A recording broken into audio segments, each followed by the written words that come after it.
Ibu hamil, tersambar petir, melahirkan bayi aneh. Tubuh bayi itu pucat, tidak ada rambut. Ayahnya yang melihat dia seperti monster. Itu bukan putraku. Seolah paham perkataan ayahnya, tangis bayi semakin kencang. Dokter melihat elektroencephalopathy ternyata sangat padat, memenuhi seluruh kertas. Ini artinya, begitu lahir, dia sudah memiliki otak yang cerdas. Ayahnya yang tidak bisa menerima kehadiran bayi aneh, meninggalkannya. Si bayi dijaga kakeknya, tapi karena penampilan anehnya, dia dikurung di ruang bawah tanah. Sekali kurung, 18 tahun. 18 tahun kemudian, kakeknya meninggal.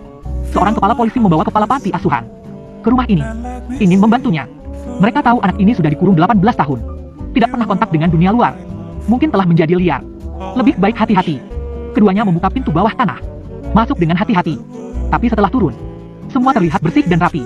Tidak seburuk yang digosipkan. Anak itu bersembunyi di pojok gelap. Kepala panti mengulurkan tangan. Dengan lembut berkata, "Ayo keluar, tidak apa." Ketika anak ini keluar dari kegelapan, mereka berdua tercengang. Karena dia pucat. Matanya pink. Tidak ada rambut. Nama anak itu Daniel. Tidak pernah sekolah. Tapi kepala panti menyadari, Daniel pandai berbicara. Tidak seperti anak yang tidak sekolah.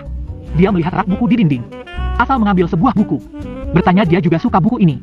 Daniel tidak langsung menjawab. Dia menyuruh kepala panti asal membuka halaman. Asal membuka satu halaman. Halaman 216. Daniel membacakan isi halaman itu. Dari awal hingga akhir. Kepala panti terkejut. Daniel bilang, "Semua buku di sini." Dia hafal. Kepala panti melihat. Di ruangan itu ada 4 rak buku. Ada ribuan buku di sana. Kepala panti akhirnya paham. Bocah unik di hadapannya adalah jenius. Tapi tidak ada yang tahu. Pintar. Hanya salah satu dari kemampuan dia. Keduanya membawa Daniel pergi. Ini adalah pertama kalinya dia keluar selama 18 tahun. Ketika dia mendekati orang lain, hal aneh terjadi. Semua mobil polisi tiba-tiba berbunyi. Radio juga mendapat sinyal aneh. Yang lebih anehnya, ada polisi yang menyadari atap rumah ini dipenuhi penangkal petir. Tapi menurut dokter, kakek bocah meninggal secara alami. Tapi di tubuhnya ada bekas tersengat listrik. Kamu mau bilang anak itu yang menyentuh mati kakeknya? Kepala panti membawa Daniel ke panti. Begitu turun mobil, langsung menarik perhatian orang lain. Benda apa itu? Ini adalah sekelompok bocah tanpa rumah. Mereka bandel, berkelompok, berundung yang lemah. Sesuai ekspektasi, penampilan aneh Daniel akan mendapat perlakuan seperti apa? Semua orang memandangnya dengan aneh, seperti melihat monster. Akhirnya ada satu preman yang tidak tahan. Sedang makan. Seorang preman dan anak buah.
Aku tidak seperti orang lain.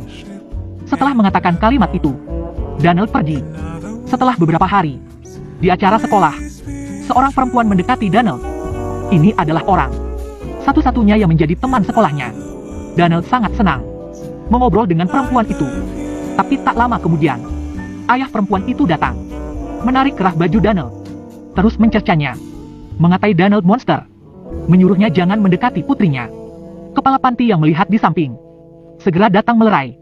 Ayah perempuan mengatakan, ikat makhluk ini dengan benar. Lalu menggandeng putrinya pergi. Maaf. Donald sangat sedih. Teman satu-satunya pun hilang. Kepala panti menghiburnya, mengatakan dirinya teman Donald. Mendengar kalimat ini, Donald benar-benar emosi. Teman tidak akan mengurungmu. Teman tidak membawamu pergi dari rumah. Dan mengatakan semuanya demi kebaikanmu.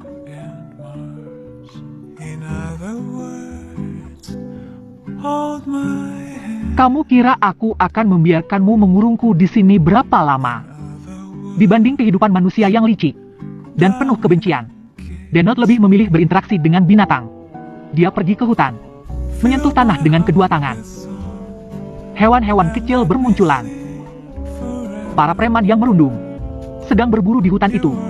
Preman membidik senapan ke arah Donald. Kumusnahkan kau sekarang, agar berkurang satu monster di dunia ini. Ada suara senapan dari kejauhan. Seorang polisi gendut berhasil menembak rusa. Melihat rusa yang merintih, polisi dengan bangga bilang, tembakanku sempurna, kena di jantung. Dia tidak akan merasa sakit.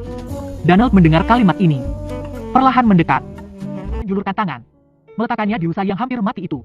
Lalu menjulurkan satu tangan lagi, menggenggam erat si polisi gemuk. Sebuah aliran listrik menjalar keduanya.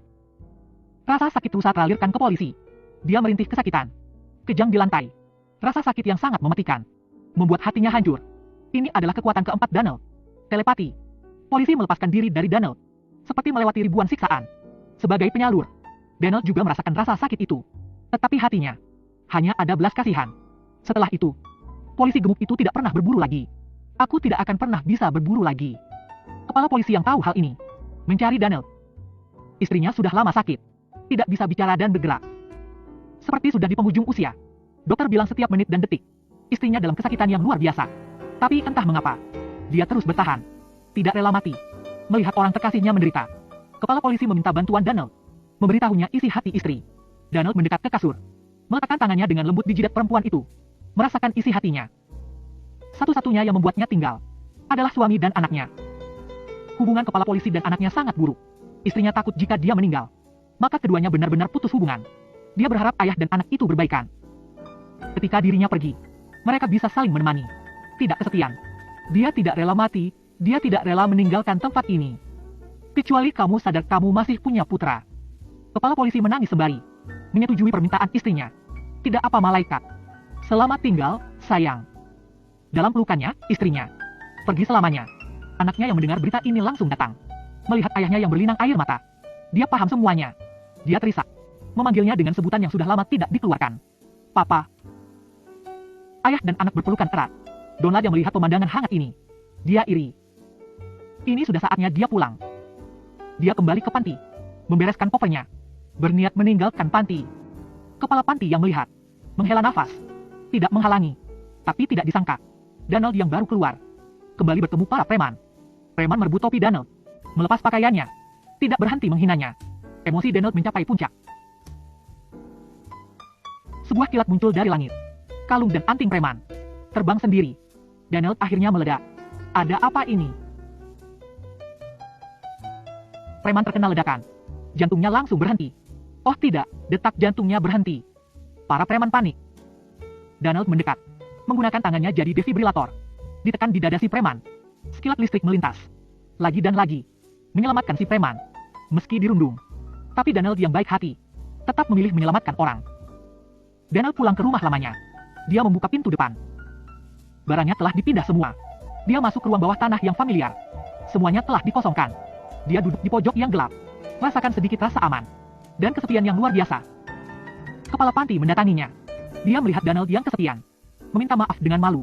Dia menyesal membawa Donald pergi. tapi tidak memberinya kehidupan yang lebih baik. Ruang bawah tanah yang gelap dan lembab ini tidak cocok untuk orang cantik seperti Donald. Jika kamu ikut denganku, aku berjanji mencari tempat yang lebih cocok untukmu. Ruang bawah tanah terbuka. Guru fisikanya juga datang, menjemputnya. Ayo pergi. Momen ini, Donald merasakan kehangatan yang sudah lama tidak dirasakan. Mereka keluar. Kapten polisi membawa pasukan juga datang kemari. Perkara si preman.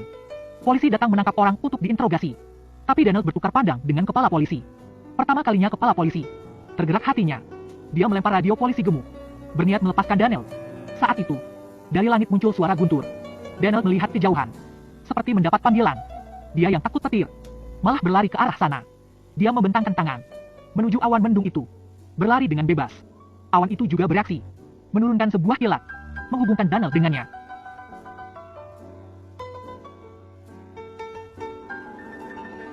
Donald masih berlari. Semakin lama semakin cepat. Momen ini, dia melupakan semua pandangan dingin, melupakan pengucilan, melupakan perundungan. Badannya bersinar, berlari menuju awan itu, seperti menemukan rumah. Diiringi sebuah kilat, Donald pun menghilang. Ada yang bilang, dia adalah malaikat. 18 tahun yang lalu, sekilat petir membawanya kemari. Tetapi malaikat yang datang ke dunia manusia, malah membawa kekecewaan ketika pulang. Semoga